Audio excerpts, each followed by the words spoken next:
Tay,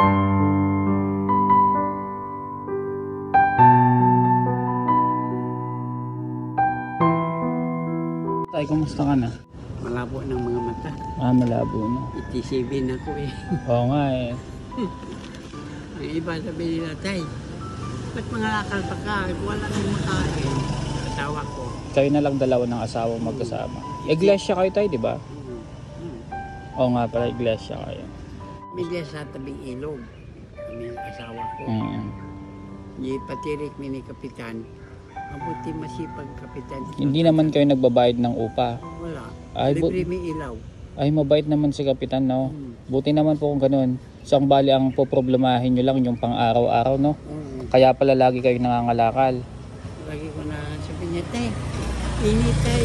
Init pero kunti man lang ang buti magkano ng kilo. Kaya nga, magkano lang yung kilo talaga ng kalakal. Ang pape, ang karton, 2 piso lang kilo. Sige lang, kay magsikap lang ko. Hanggang buhay pa ko.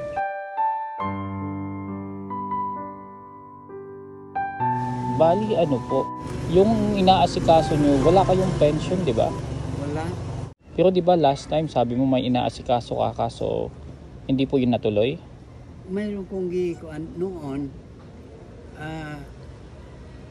sa bata-bata pa ko, purman ako. Nakos William Lines, FCTC. Ang sahod ko 15.30. Bawat sahod may bawas para SS. SS. So 99 nagpunta ko sa Tamisa. Ang SS ang Tamisa pa. Naku, pagdating 11 years trabaho. Walang hulog. Walang hulog. Membership lang eh. So yung company mo dati, kinakaltasan ka, pero hindi naman pala hinuhulog sa Hindi. SSS, kaya wala kang pension ngayon. Yan ang Primarosa. Oo. Sa saboy na tubig. Dapat nireklamo mo yun tayo. Ireklamo ko to. Tapos, si Eliezer, itong busing namin, sabi niya, wag kong kasalanan ang cashier. Ako may-ari dito, pero ang problema, diba ang nagpapasay mo ang cashier? Diyan ka magpuan. Oo, 11 years, sir. Pero mali yun, kasi dapat pananagutan pa din nila yun, kasi nasa ano niya, kumpanya niya. 3 kami. 3 kayo, walang pension tuloy. Tapos yung 2, nagsumbong sila. Muna ang araw, Primarosa ng pangalan. Villarosa na dati.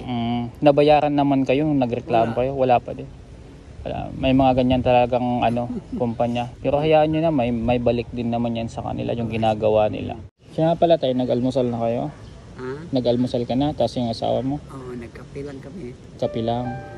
Sige. Nagkape lang. Bali kayong dalawa lang magkasama, no? Kami lang 2. Kaya pala kahit 87 na kayo, lagi pa kayo nangangalakal. Sige tayo, bili ka ng bigas. Bili ka na din ng konting grocery kung kakayanin pa. Tapos ulam nyo ngayon, ha? Atong birthday ko, itong 28 January, nagtaka ako. Linggo ang birthday ko. Anang Sabado, nakalakal ako. Pag-uwi ko, mga bandang alas 11. Wala, maraming tao sa bahay ko, tabi ilog. Nakita pala ko sa vlogger mo. Nakita ko. Kapatid ni Mayor, ng babae, dinalang ko bigas. Ay, dinalang ka ng bigas ni Mayor dahil nakita yung video. Ipakita ko sa cellphone, pati si Kapitan. Tawa na si tatay artista na dito.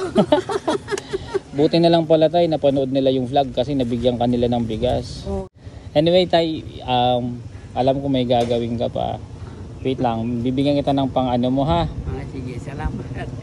Walang ano man po, wait lang po. Tayo, ito po oh. Ay, salamat. Ay, salamat.